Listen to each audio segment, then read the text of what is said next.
جراح مشهور از شهر ولادیکاوکاز پایتخت جمهوری اسیای شمالی روسیه کازبک کوزایف یک کودک 9 ساله از تاجیکستان با نام یاسیر را که طبیبان در تاجیکستان و هندوستان در تبابت او عاجز مانده بودند جراحی کرده است.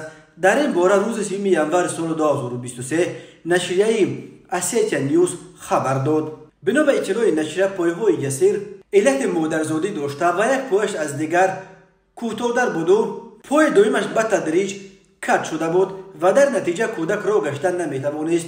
مشکلات یاسیر الکی بعد تولدش آغاز یافت و نه مس و نه دیگر نوع‌های طبابت کمکش کرده نتوانستند.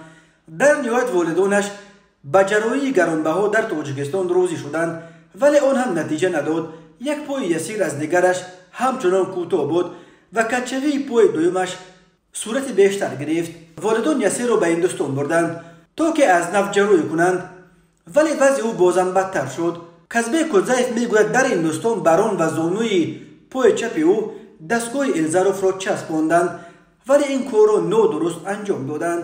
بعد آنکه جراحی در هندوستان نیز کمک نکرد، مادر یاسیر گزارش گام داد درباره جراحی یک طفل تاجیک از جانب جراح اسیتین کازبک کوزایف را میبیند.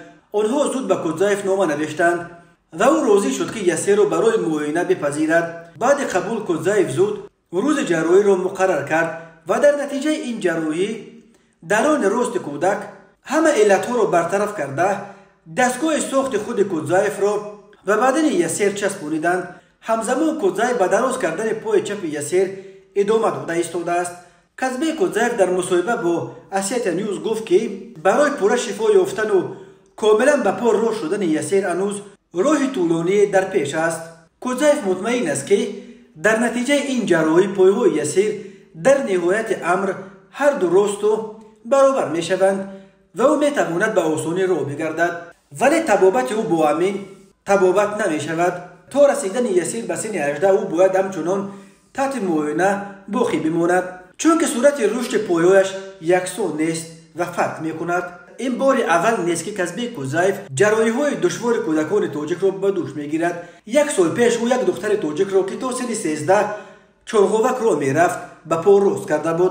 آن وقت نیز همین نشریه اسیتیا نیوز چگونه از جانب جراحی اسیتین کازبک کوزایف به پایهایش راست کردن مولوده نام دخترک خردسال از تاجیکستان را نشر کرده بود.